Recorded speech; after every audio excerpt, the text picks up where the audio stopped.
Alright, so today we're going to go ahead and learn about putting value on a sphere. We're going to talk about all the different form shadows, and we're going to create a sphere that has volume and depth. Let's get started. Alright, welcome back. So we're going to go ahead and we're going to deal with form shadows. We're going to do a little drawing of a sphere using those form shadows. If the word form shadows does not make a lot of sense to you, go ahead and go back, take a look at the video, watch it, try to internalize those concepts, then come on back and we'll work on the drawing. In terms of, we're going to be using graphite. So like I've talked about in the past, we're going to be using one of 5 pencils. We have a 4H pencil, a 2H pencil, an HB pencil, a 2B pencil, and a 4B pencil. And there's nothing special about this pencil, it's just that it's getting a little short, so I've got it in an extender. So I just want to make sure everyone understands that there's nothing special about that. That's an extender to keep the pencil longer. So again, 4H, 2H, HB, 2B, 4B, that's all the graphite pencils we're going to be using for this class. And so we're going to be using those 5, and I'm going to show you how to use them to create form shadows. Again, that we've talked about the form shadows. And we're going to go ahead and put these aside. Now I've also got a kneaded eraser. Again, the kneaded eraser is a great eraser in that you can pull it apart, put it back together, and knead it like bread dough. And we can use it to lighten stuff or tap on stuff, pull stuff out. So we're going to have a kneaded eraser, within reaching distance while we work on this. And what we're going to do is we're going to create a drawing with form shadows. So I wanted to talk about this real quick. This looks a little bit like a beach ball, and I want it to look that way in case anyone's like, wait a minute. The idea is that when we start our drawing of a sphere, we're going to keep everything separated into their particular families. This almost looks like it could be cut out of paper. These are fairly sharp edges in most places, not all places, but it's a little softer here, a little sharper down here. But we should be able to look at this and immediately go, okay, that's light value. This is middle value, both light middle value and darker middle value. This is highlight. This is core shadow. This is dark tone. This is reflected light. And then this over here, again, this is supposed to be the object picking up its own cast shadow. And then this is the cast shadow that's casting on the surface. And again, the cast shadow is not, it's going to have reflected light. It's going to get darker as it gets closer to the object. It gets lighter as it goes away. So sometimes people put cast shadows and they just make them these flat shadows. And they're not. They have some... They have reflected light. They do get lighter. They get darker. There's these variations. Now, where this object touches, there is what we call an occlusion shadow. Occlusion shadow. And again, the occlusion shadow is where things touch. And they are dark because they touch. So if you look at these lines, you can see through my fingers, or even the wrinkles of the fingers in my skin. And these lines in your hand, all the good stuff. Those are occlusion shadows. Okay, and so it's where an object touches another object. So with this, it's the skin is touching the other skin, and where it comes together, there's very little light down there, and so that's your occlusion shadow. This touches the table, and so where it touches, there'd be an occlusion shadow. So we want these very, very clean, very, very crisp, very, very clear. And once we get to this point, all we'd have to do is make these into slight gradations, and then it's going to feel like it has, form. It's going to have volume, right? It's going to be 3D, as some people would say, because what creates the illusion of 3D is these shadows, the light values, the middle values, the highlight, the core shadow, the dark tones, the reflected light. And because this is completely round, it picks up its own cast shadow. So we're going to create these little wedges of form shadow families, and we're going to do the same thing on our sphere over here. Now the sphere that we have here is, I've drawn it fairly light. I'm probably just going to barely be able to see it on the camera, but even still, this can't be darker. The outside contour, in other words, that outside line, can't be any darker than my light tones. My light tones are going to probably be this dark. So if this edge is darker than that, it's too dark. Because if you see a dark line and then a value next to it, it looks like a cartoon. Or it looks like something like a graphic poster look. And we don't want that. So I'm taking my kneaded eraser and I'm going ahead and I'm making it lighter on the edge where it's going to be the light tones. And I have this what we call mapped out. So I've got a little sliver crescent for the light tones. So, you know, again, this is mounted on both sides, so a crescent for the middle values. I've got, you know, a crescent over here for reflected light, a crescent over here for reflected light, a crescent here for where it's picking up its own core shadow, not core shadow, pardon me, where it's picking up its own cast shadow. And then this right here that will be, you know, this little ribbon would then be the core shadow. Okay, so we've got this all mapped out. And so what we're going to do is I'm going to go ahead and we're going to come back in just a minute and we're going to start working on this, and we're going to take this to, you know, as nice a finish as we can within a reasonable amount of time. Usually on a sphere like this, if you haven't done this before, expect to spend a good 40 minutes to an hour on this thing. That's if you haven't done it. And if I'm going to do a really nice, like this one, even though I haven't got the gradations, it would take me about 30 minutes to do the gradations. But this is a really nice, you know, well thought out, you know, very nicely controlled sphere that's all done by building up the pencil graphite on the paper. It hasn't been smeared around or done anything like that. To complete this sphere out, by the time I complete it, I'd probably have 2 hours in on that. So it takes time. Sometimes people just want stuff to be really, you know, done in a hurry, and we don't want to do that. So we're going to go ahead and zoom in on this, and then we're going to get started. All right, so the first pencil I'm going to use, I've got my HB pencil. Now these graphite pencils are Kimberly's. You don't have to use Kimberly. You could use Staedtler. You could use any sort of really, you know, nice graphite. There's Staedtler, there's Prismacolor, there's Derwent, there's other, you know, graphite pencils that you could use. But again, I'm just using an HB pencil. And to start this thing, and we want to go ahead, just like for those who did the exercise with the grayscales, this is really just a grayscale on a round surface. So we're going to try to, first off, I'm using a wrist swing, and I'm trying to keep this as uniform as I possibly can. Now, when I do this, again, I'm trying to make this as uniform, so I'm trying to take time. I'm also very aware that I'm on the clock, so that's the hard part, is not to get too sloppy with this, because I want to, you know, make it go as fast as I can. For those that have their grayscales with them, we're going to start off with a value that's about a step 8 on that value scale. If you're not quite sure where that is, pull up the value scale video and go to where you can see the step 8. You know, of course, it's going to be towards the end where I finished it. But go ahead and look that up so you understand kind of the value that we want to be shooting for. If you've gone ahead and printed off something from the internet, that's fine.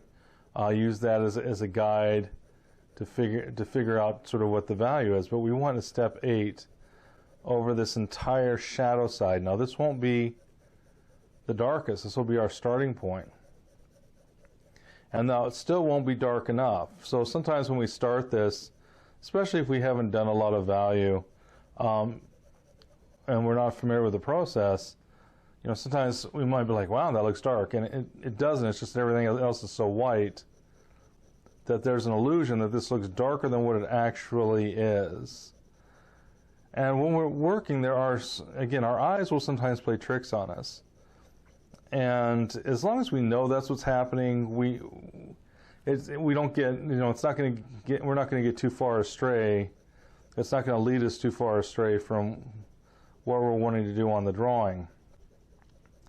If we don't know that that's what's going on, then yeah, we can really, it can cause us some issues if we're, if we're not aware of what are the tricks that our brain's going to try to play on us while we're creating this drawing. And part of that is just because we can tell values so well and we can associate it so well that sometimes we have to kind of ignore that a little bit, because right now it looks far darker because everything else around it is far lighter, and so it's the context. So I've gone over this a couple times now to try to get this to about a step 8. Even if it was a step 7, that'd probably be fine, because I'll tell you what, the step 8 is actually erring on the light side. Now I went ahead and grabbed another pencil. We're going to layer because I don't want it to be too much texture in here. So I'm grabbing a 4H pencil, and I'm very lightly, very gently going over the value I just put down with my HB pencil. And I'm going over this again to minimize the texture. And it does that because the 4H pencil, being a harder pencil, gets deeper into the creases, deeper into the texture of the paper just naturally because it's a harder pencil. And it doesn't ride on top as much as the HB pencil because the HB pencil is softer. And so what we're going to do is it's going to get a little bit darker as we go over this using this 4H pencil. Now, before I was using a wrist swing, and now I'm using a finger swing. So I'm just trying to have, usually for a rough-in, we'll use a little, like a wrist swing a little bit more, or an elbow swing a little bit more. If we want a little more control, we'd use a finger swing. So that's all I'm doing. I'm trying to keep it in the lines, and so where I'm trying to keep it in the lines, especially, I'm going to be using that finger swing because I'll have a little easier time doing it. So that's it. So finger swing, finger swing, finger swing. We're going to keep doing this, using that finger swing to try to, again, fill this in, make it look more uniform. Again, if I want to, if I skip down to a step 7 on this, again, that's not a big deal. If I'm only at a step 9, however, that's a problem. That's too light. Unless, it's for what we're doing, it's just too light. Now, what I'm trying to do is I'm trying to represent a circle that's light. So what I was, I've done a lot of these over the years, and I have props that I use in my classes when people are here in studio. And what we use is basically a white clay sphere that I made a long time ago, and that's what we're trying to replicate. So the values aren't going to be black because I'm not doing a cue like an 8-ball or something. That would be if I was drawing an 8-ball from a pool table set of cue balls, it would be really dark. This is not going to be that dark. It's going to have dark places on it, but for the most part, we want this to be, a light to lighter gray sphere.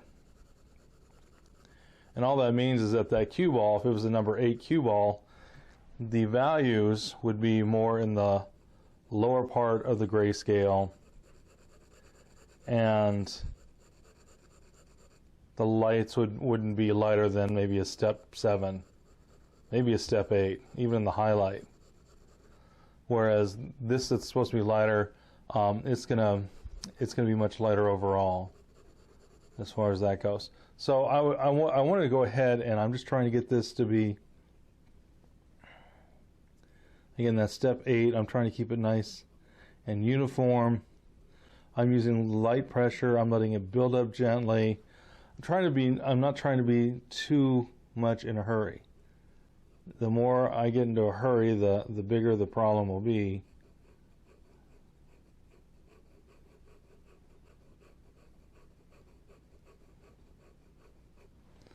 So, and again, I'm a left-handed person, so you right-handed folk might, of course, be using a different hand than I am. But again, right now I'm still using a finger swing. We're using a tripod grip for that finger swing, which is mostly what you're going to use if you ever do a finger swing, is going to be a tripod grip. Now actually I'm doing a little bit of a feathered stroke. Remember, there's a little difference between just the finger swing. I'm just going back and forth. This, however, I'm placing the pencil down and then I'm lifting it back up, and I'm only making the marks on the downstroke. That's a feathered stroke, or a tapered stroke as it's called. And the reason I'm doing that is, again, it's just going to help. There's a couple areas where I wanted it lighter on the outside, darker in the middle, and I can get that to happen much more easily with that tapered stroke. Because when you make a tapered stroke, it's lighter on the outsides and darker in the middle. Then again, I'm still using the finger swing on the tapered stroke. If you don't know what the tapered or feathered stroke is, it has 2 different names. And there's probably a couple of other names. But the one thing about art is that there's no standard of definitions. So there's some things that like you'll find out have like half a dozen names that all mean the same thing. This could certainly be one of those. But I'm getting to where this is about that step 8 on the value scale, which is our starting point. I've kind of lost some of my notation for now, but that's okay. So what I'm going to do next is I'm going to go ahead and I'm going to fill in this cast shadow in the step 8, maybe somewhere around there as well. Though I'm going to start with just the 4H, so maybe I'll put it down as like a step 9. It's going to go far darker, but for right now I just want to indicate that it's there. I don't want to forget the cast shadow, so we'll just go ahead and start putting that in. Now again, I've mentioned that when we're drawing, it's going to take time. So go ahead, put your headphones on, put on your favorite Netflix show, and get ready to do some serious binge watching. Or put on some music that you like, and again, you can start, go ahead and start drawing. You're gonna be putting some time into it, so get comfortable. What I'm going to do now is, I have this 4H pencil. I might as well go to the next part. And what I'm going to do is I'm going to go ahead and fill this whole area in as lightly as I possibly can. Now this should be a step 9 for the light tones. So again, I'm going to go ahead and fill this in as light a value as I possibly can, because even if this is white, now this is not going to be a white ball. Again, this will be a light gray ball, or a light gray sphere if we want to use the proper jargon, the proper terms, the proper words. But if it was a white ball floating in this white piece of paper, I'd have to have some value behind it to show that this was white. Because if something's white, the reason it looks white is because everything around it has a value that's darker than the lightest light. If I was going to leave this completely white, the paper was going to stay white, well then I have to do something else. I actually have to start to darken the lights just a little bit to show that it's not the same value as the paper, because if it is, then we lose all the depth. We lose the illusion, it all goes flat, and suddenly it doesn't make much sense. So some people call that a figure ground, this being the figure and what's around it being the ground. Figure ground relationship. That figures into somewhat of the ideas of Gestalt, visual Gestalt theory. And that Gestalt is just the way that we interpret things by the way we see. And that was very big in the 20th century, early 20th century, late 19th century. And you don't hear it near as much these days because of the modern art movement. But it's an important concept because it's about how we process visual stimulus. It's how we process images. It's how we see, shapes, and our brain starts to make connections based on our experiences. And so Gestalt, that's what the cool thing about Gestalt is. It was the science or the philosophy of the way the brain sees, translates, and, internalizes shapes, how it perceives them, what kind of connections are made. And that's, you see some of these images where you have, well, let's see, it's either the young woman or the old woman, and it's the same drawing. Or, if you look at one, it's like a vase, but if you look at it again, it starts to look like two people looking at one another. So it's the idea with those people that were creating those illusions, they were very interested in Gestalt. They were very interested in the way the eye translates and sees shapes, and they'd start playing visual optical games, optical illusions, by understanding more and more how the brain perceives shape. And it's necessary if you're going to play those games well. I mean, there's some that are really quite incredible what they were able to do.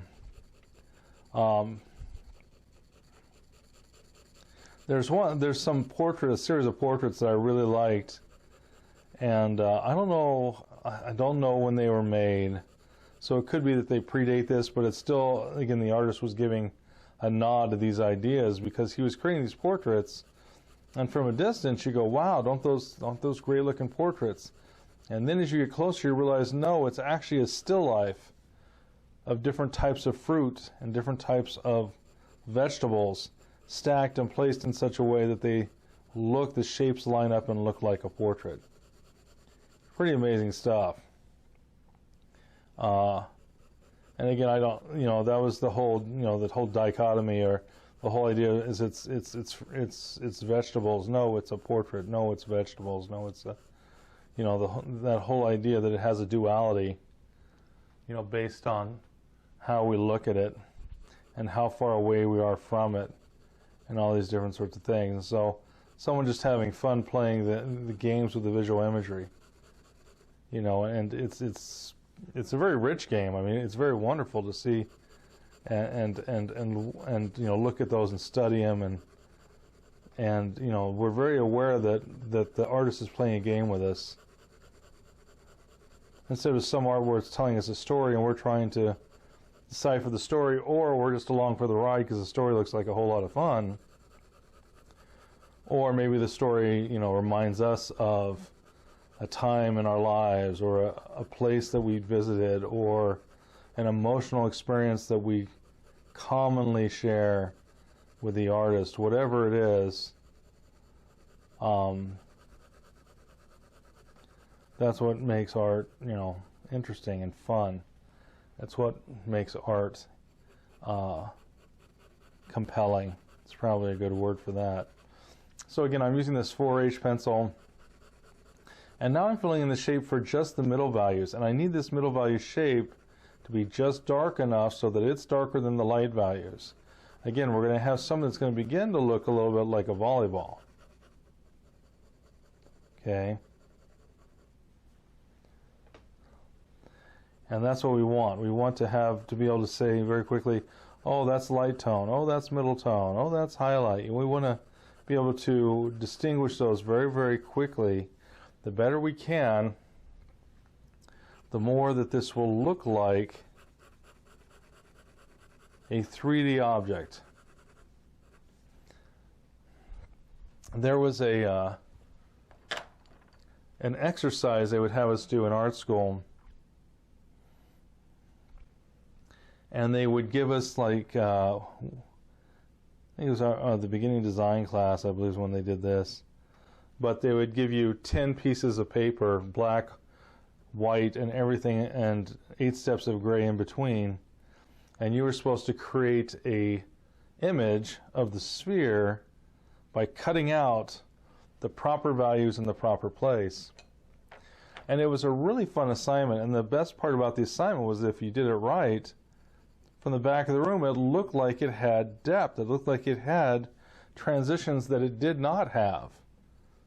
Because it was so, if you did it right, had the right shapes of the right value, the gradations took care of themselves. The eye would soften, and all of a sudden they'd blur, and you'd start to have what felt like gradations. And it was very tedious, don't get me wrong, but it was still a fabulous assignment, because it really taught you that it's all about the shapes, it's all about the values. It's not about, how well you're doing your gradations. If you get the values right and the shapes right, well, then the rest kind of takes care of itself. And so that's what we're going to start to do with this. Now, this highlight's gotten a little bit obscured, so I'm going to get my kneaded eraser, pinch out a little beak, and we're going to, and I'm trying to get out of the way so you can kind of see what I'm doing, but I'm lifting up the graphite off of there to create that highlight. Now again, this is very light, very ghostly, and that's okay. We want it to be light. We don't want it to be dark just yet. We're going to sneak up on the values as we do this, but we're going to still have the same relationships. Even when I darken this will stay darker, that will stay lighter. So there's a place,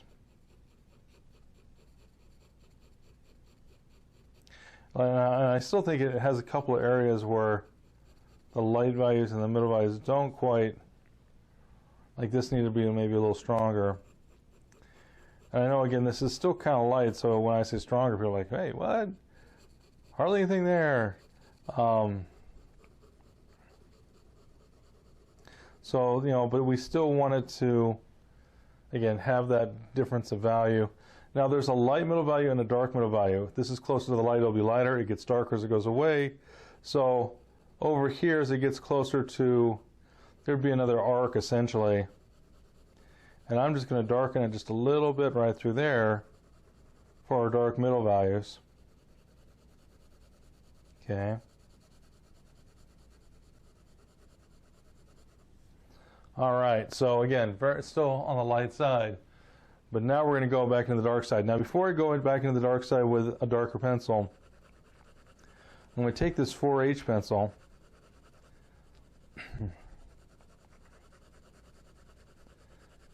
and I'm going to go ahead and put a layer over the entire area to, again, just to darken it just a little bit.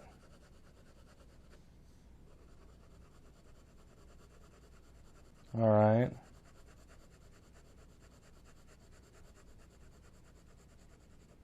And the reason we want to do that is because if we don't, if this starts to get darker or darker than this, that's wrong, because the shadow should always be darker than the light family. Now I'm using, I'm kind of, now I was going to say side to side, but obviously I've got my hand a little more comfortable angle, so it's kind of at a 45. But we're going to want to, that's what we want to do here, is we want some of that to happen. Now for this next part, I've got an HB pencil, and I'm going to darken for just the middle values and the shadows, which we call the dark tones. It's just like the middle values, except in the shadow family. It has a light and it has a dark side. So I'm going to go ahead and leave the reflected light lighter, and I'm going to darken everything else for those dark tones around it, so that this starts to look lighter. And the reason it's going to look lighter is because everything around it is going darker.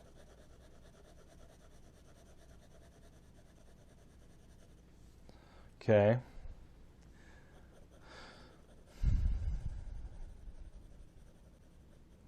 So again, we're trying to, I'm still using, I haven't gone to gradations yet. There's going to be a time where I will, but not yet. Now, the reflected light I think needs to spread out. I think I chopped into it just a bit. So again, I'm going to take my little eraser and I'm going to tap it along that edge just a bit to make it a little wider as it comes out. I'm then going to grab that HB. I grabbed the 4H. That was not the pencil I wanted. That's all right. I grabbed the pencil I wanted. This is the HB. Again, I'm back to just doing a regular finger swing.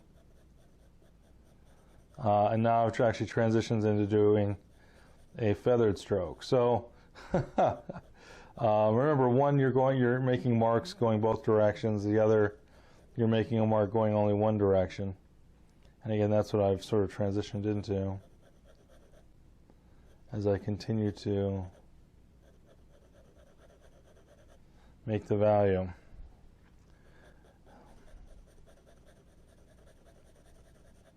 Okay, and I think we're going to go in here and we're going to go ahead and darken this too. We're going to go ahead and grab my HB pencil, which I still have, by the way. And we're just going to make a soft value going from darker to a little lighter.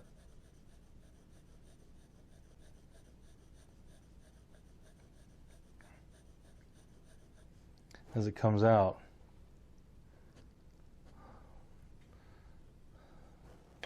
Little crumble there that almost feels like it's a bit of the eraser, but I can't imagine. You know, whatever it was, it's gone. That's ominous. We've got some thunder or lightning happening outside. Grabbed the wrong pencil. But so you got a little bit of storm moving in, it sounds like. Some of that wonderful storms of August. I'm going to continue to fill in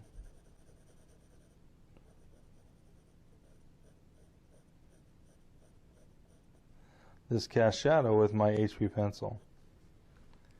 Okay.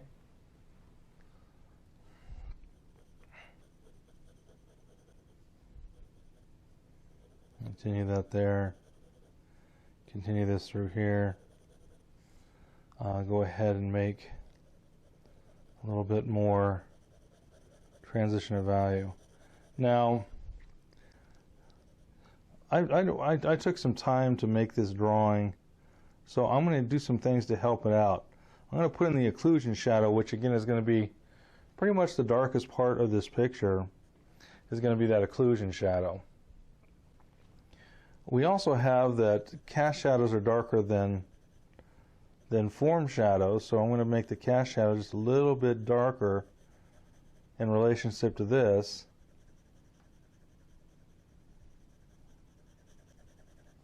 For now. Because I'm going to find as I make this darker and darker and darker, it's no longer going to be dark enough. But for now, again, I'm trying to make just a bit of a transition. And then this is going to get lighter as it comes out.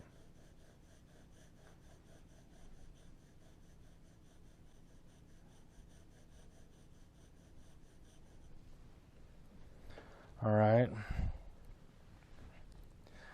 Now I'm going to, so with this HB pencil, I'm going to go ahead and make the core shadow. The core shadow is the darkest part. Now I've also changed direction, and I think I could wait a little longer to start changing direction, but I think right now is fine. I'm going to go ahead and start to follow the contour of this object. It's round, so I'm going to try to make little strokes, and I'm going to merge those strokes.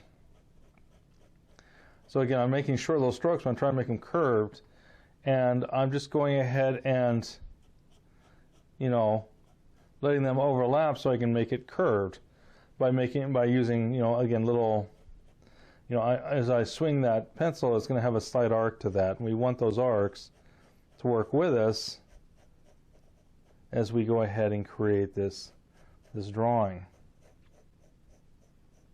It's going to be getting lighter as it comes down. It's going to be darker as it comes up to the top. And this would be the top right up here on top of here.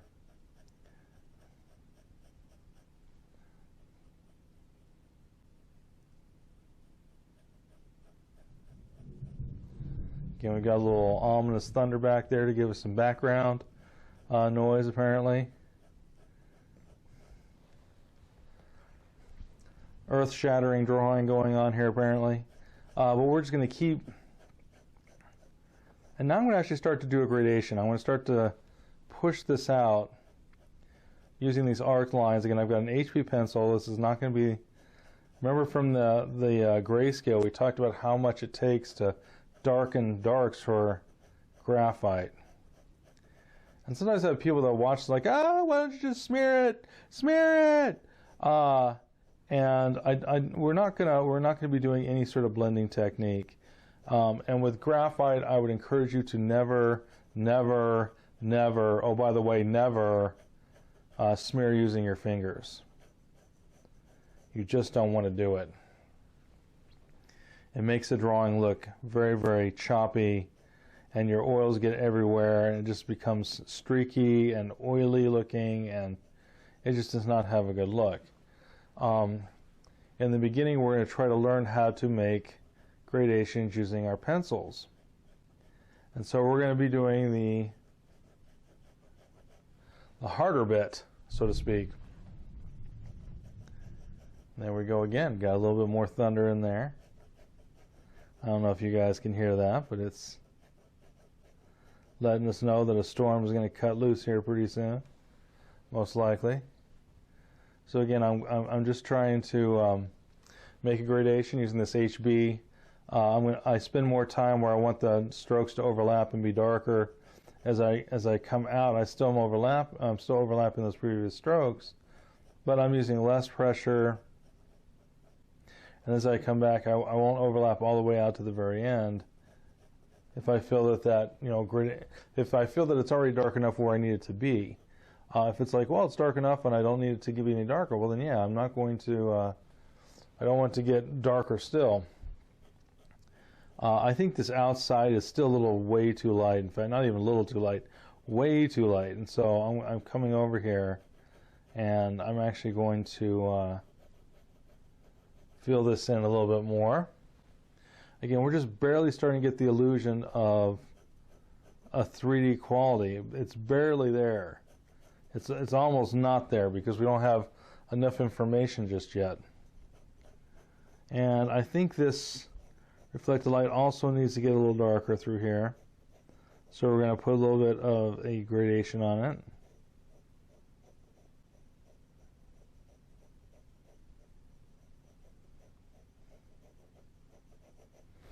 All right. Now, I'm going to come back in here with my 2B. Now, I haven't really gotten there yet. I'm not worried near as much about this one as crisp. Keep it as crisp as, say, that one. But, and I could say, all right, well, this is going to be my core shadow, and this is my little ribbon for my core shadow, and I can continue to just darken what's needed for the drawing. And there's nothing wrong with that. But I'm also thinking, well, wait a minute, we're going to make this much more, we want to start having gradations. So I'm trying to get I'm starting to push it towards gradations a little bit more so that we're going to have just a little bit more of the feeling of the gradation through while I'm drawing this sphere. So I'm going to go ahead and just continue to some little holes in the value, so I'm going to fill those in. And some people call that tracking. That's where you learn, oh, that shape is lighter, and you just learn to fill that one shape in until it disappears. There's like a little line here that, it's a little lighter, so I just put it in there until it disappears. All right. And again, this is a 2B pencil that I've got here. So it's darker than the HB. I'm still following the form. I'm trying to build up the darkest darks and then start to pull it out and bring it out for the lighter areas, just like we did for creating gradations. So that's what I'm going to want to do. And again, it's just, so with graphite, it's really a lot of time. It's really about time and patience as I'm building this up. It's getting darker, but it's a slow process. It's slowly getting darker. And that's what we want. But again, you're going to, go ahead, turn on your favorite, whatever channel, online channel or favorite music channel, or pull out some old albums and put them on and listen to them, because you're going to be here a while, and that's okay, as long as you understand that it does take time. This art takes time, especially good art. And why wouldn't it? If it didn't take time, if it was just, oh, I'm going to blow this off and whatever, well, then it wouldn't really be worth it. It's people they go mountain climbing, aren't impressed by a little 800-foot tall hill. It ain't gonna, they're not gonna be like, oh wow. They're gonna be like, yeah, let's go find some place to climb. That's just not even a climb. Why would I? It's not a challenge. It's not fun. Why would I waste my time? And it's the same thing with drawing.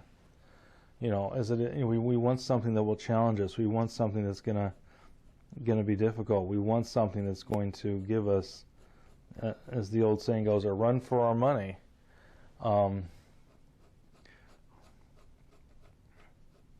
So again, I'm going ahead, and now as I'm making these values, I'm going to start taking my eyes out of focus as I make these values, so I can actually see the value, so I'm not getting distracted by paper texture. Okay? Remember, that paper texture can be very disconcerting. We don't want to be distracted by that. Okay?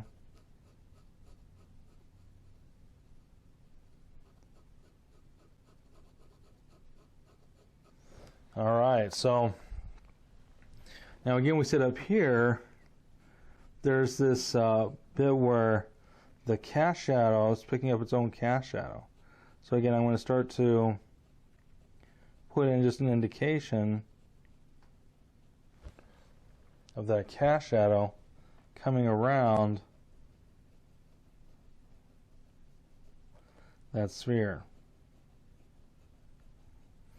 Now, whenever we're drawing, we want to remember edges. There's always lighter edges against darker edges. That's what creates the idea. So right here, this would be the darker edge, this is the lighter edge. So whenever you have edges where two things meet, one edge is always getting lighter while another edge is getting darker. And it's constantly in flux. So you might have where this cast shadow comes out here, it might be getting just a little bit darker, and this edge gets lighter, so that's the lighter edge, this is the darker edge. Pardon me. And then where this comes under here, where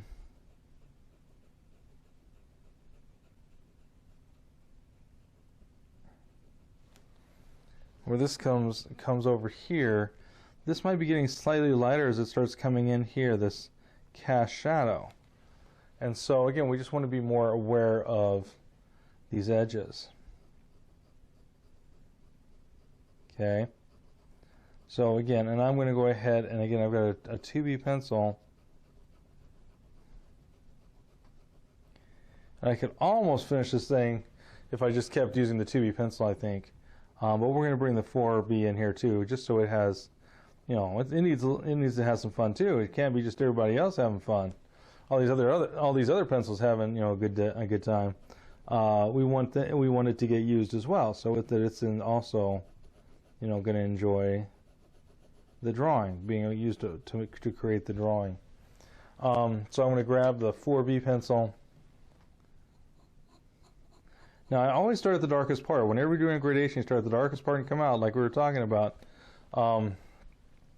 with this object that's, you know, a 3D object, it's very easy because the darkest part is, at least on this round object, is the cast, pardon me, not the cast shadow, but the core shadow. That's where the light and dark come together. So where the light and dark meet, this is the darkest part of the form shadows. That's a cast shadow, so this would be darker than a form shadow. The form shadows are light tones, middle value highlight, core shadow, dark tones, reflected light. This is a different type of form, a different type of shadow, and it's a cast shadow. So it obeys a little different game. Talk about that a little bit further in. But we're going to use this 4B pencil to again try to get this to create the illusion of depth. What do we want? We want some depth. We want this to have an illusion. We want it to look 3D and all that good stuff. So again, I'm going to come over here and just continue to create some values over here. And again, I'm taking a bit of my time. I don't want to get too excited with this. I don't want to get, like right here, I've got some area right there. It seems like I was touching just a little bit too hard with the edge, and so it created some lines. And I had to go in there and soften them up, and I'll probably have to go in there again, but that's all right. It's just knowing, you know, when that starts to happen, how do I correct that? That's all it is how do I make it look better? Okay, so again, this is a 4B pencil. I'm continuing to start at the darkest part, come out a little bit, start at the darkest part, come out a little bit, start at the darkest part, come out a little bit, and I just do the same thing over and over and over again. I'm just making a gradation through this, through the family. Now, I'm going to go ahead and grab my HB pencil. Part of this is because some of this is starting to get a lot of texture, and I want to see if I can use the HB pencil to fill in some of that texture. There's some areas that are getting darker way too quickly. Again, the HB pencil is 2 steps lighter than that 4B, and I can use it. I can still go dark with the 2H if pardon me, not the 2H, but the HB. I can still go dark if I need to with it, but it's really to try to keep this all nice and uniform, not have it be too splotchy. Right now we got some splotchiness happening, so I'm really concerned to try to get that splotchiness.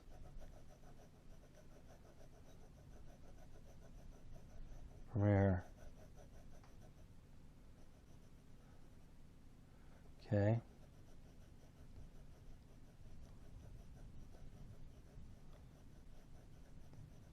All right, so I'm starting to get again a nice gradation with this this HB. I'm filling in some areas that are a little too light. I'm trying to also make sure that there's a little light area right about there. Not, you know, and some of this might be so subtle that again the eye picks up things better than the camera, and so it may not be too obvious what's happening, you know, with this. So again, I went ahead and I'm just continuing to darken down. Now we're going to start getting lighter as this goes under here because of reflected light. But I'm really trying to, again, concentrate to have not just a gradation this way, but a gradation of darker up here. And I probably need to, I can, you know, do a little bit more to establish that a little bit better. But that it's darker in the corner, and as it comes down, there's a transition from darker going lighter as it goes from here down through there. And so we're trying to keep our gradations, we're trying to, because it gradates this way, it gradates that way. And so we're trying to build that up. And I'm keeping my eyes out of focus so I can look at the value. And now I'm going to actually come in here and try to soften this edge. And the way I'm going to soften this edge is I'm going to start with the edge and bring value in from it, so that becomes a little bit of a transition. And so we're going to kind of bring through here some value. I'm not going to touch it down here, but everywhere else will be touched to create, again, a better value.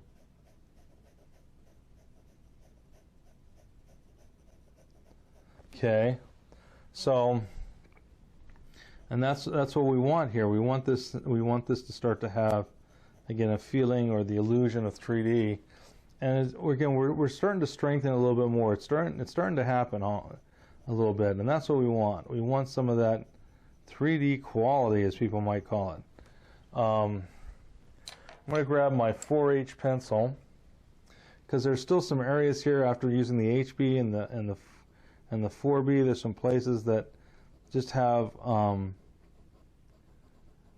little bit of texture, a little bit more texture. This will also darken certain areas that will really help. I'm going to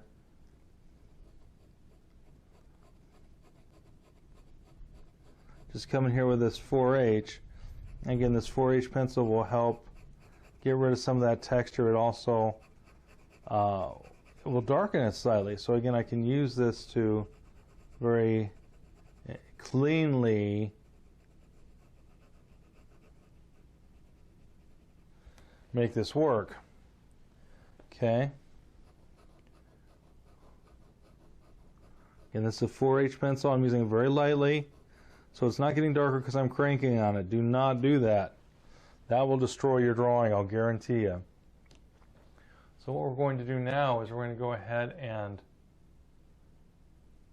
we're going to grab this. This is our 2H pencil.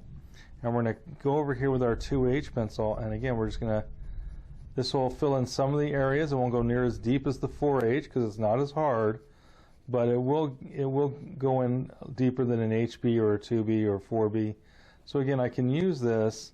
Some people, we call this a polishing method, but we're not really polishing. What we're doing is we're actually going deeper into the paper texture, and we're taking out from that paper texture some of those values. It's like this has gotten further and further and closer to the top, so we're going to bring this down here a little bit like I have. So hopefully you can see a little bit the drawing a little easier. I'm going to go ahead and try to just clean this area up. It's a little patchy in a couple places. That's looking a little better. I'm going to come back in here with the HB again. The HB again is, again, I can use it to softly darken areas. The 2H, not the 2H, the 2B or the 4B might be too dark, and so by using an HB I can get a better transition many times. And I'm going to try to get a gradation going into that reflected light a little bit, gradation from here to here, getting lighter as it moves over. But I'm also going to try to get a little more gradation from here going a little darker there. And so I'm just going to go ahead and see. So I'm going to come in a little bit further using sort of like little C arcs. You know, I'm doing an arc going over this way and so forth and so on. And that will really help to give this a little bit nicer transition on this sphere. All right. So I think we got a nicer bit of value. Now there's also like a little bit of a lighter patch through here.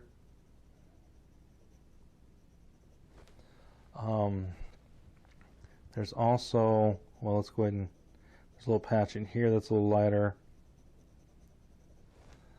There's a patch over here that's a little lighter. So now I'm starting to actually try to get in there and transition this a little bit better.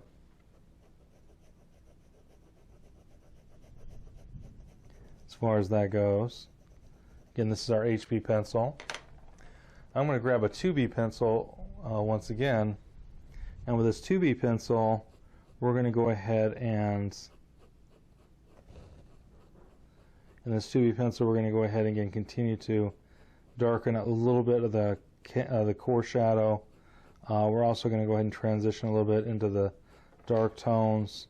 And so I'm going to work that for just a moment. And all the layering that we've done with the other pencils should help this to remain more uniform. Okay. So yeah.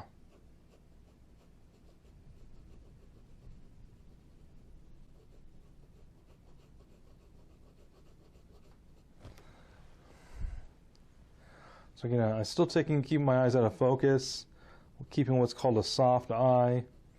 We want a soft eye because that's how we're going to see our values. So again, the shadow side is looking really good. There's a little bit of a patchiness there, fill that in. There's a little bit of a splotch there, fill that in. There's a little bit of a splotch over here, fill that in. A little bit of a splotch right there, fill that in. And a lot of that is just because there's some natural variations in the paper itself. Of course, if I didn't have a steady hand, that would also be part of the issue, and so we could go. But whatever it is, whether it's the paper or because again you were a little too heavy-handed in one area or a little too light in another, you can just go ahead and start filling in the little areas that aren't quite working as far as that goes. So that actually was just a little bit hard almost to create a line there. Scored the paper a little bit. You got to be careful when you have. I sharpened these pencils just before I started this, and if you sharpen your pencils and you're not careful to stay a little bit on the side of those pencils, they will start carving gullies and furrows into your drawing paper that are unwanted. Now the other thing we want to make sure of is that you want a nice solid. This is my drawing board that I've got this on, and it doesn't have to be white, but this just helps illuminate a little bit more of the drawing I'm working on. But I just wanted to go ahead and get that line out of there, softened a little bit, and the way I did it was by adding value around it, just a little bit of value, and it started to no longer look like a line. It looks like, there's a transition of value going off this way, there's a transition of value going off that way, and it starts to just look like value gradation. As long as, again, that line is worked and worked and worked until it's no longer a line, it's now a gradation of value. And as long as if you've done that a couple times, which you will if you've been drawing, you have to, something that you will do because it's something that you come up against quite a bit, something that you have to deal with quite a bit. So all right, so I think, again, I've got enough of a transition here where we're looking pretty good. This has gotten a little weird. There's like a little chunk out of that, because it's supposed to be round, and there was a chunk out of it here and a chunk out of it there that didn't look quite right, so I need to fill that in.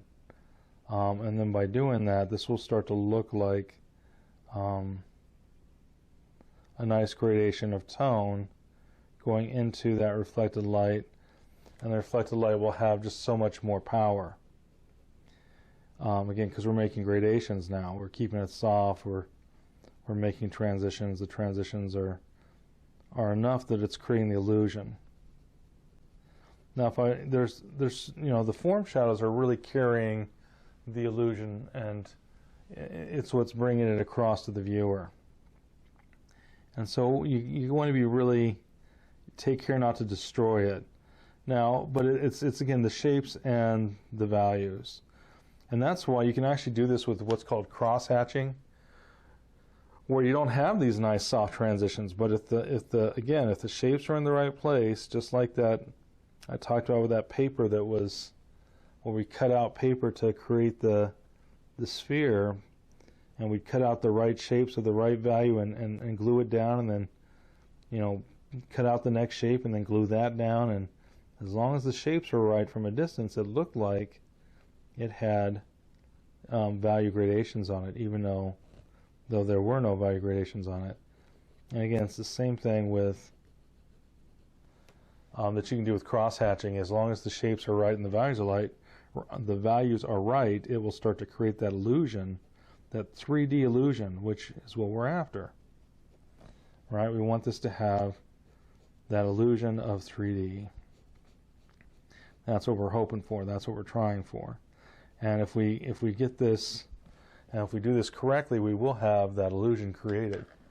And if we look at this, you know, it's starting to have, again, some of that illusion.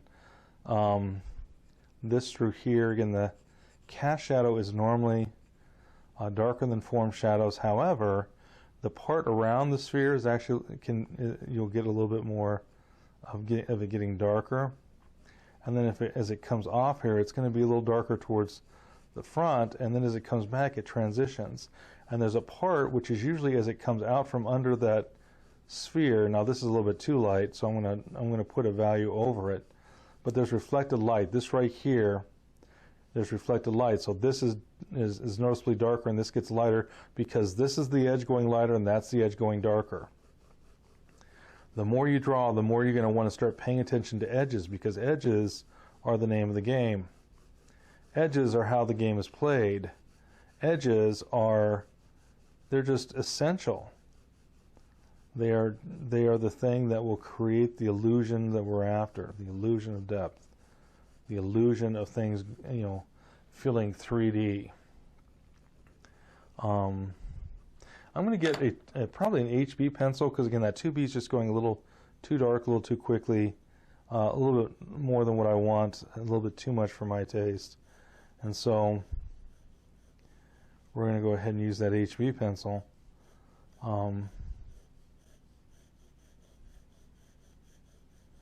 And I have more control because it takes longer to darken it.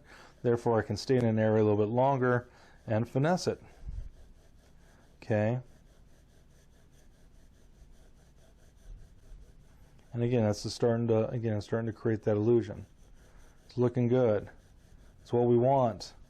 It's why we're here. All that good stuff. So, and I've got this. Again, it's starting to look like a cast shadow finally. Just a bit. We're going to go ahead and I'm going side to side again. I'll do that whenever I want a flat value, especially if I want a flat value but I want a slight gradation, so I'm using a little bit. So I'll go side to side, but it's easier to make a gradation going this way. So again, I'm going to use this. Come side, come here at the darkest part, come out a little bit. Come here at the darkest part, come out a little bit. Come here at the darkest part, come out a little bit further. So we're doing this just like we did in normal gradation.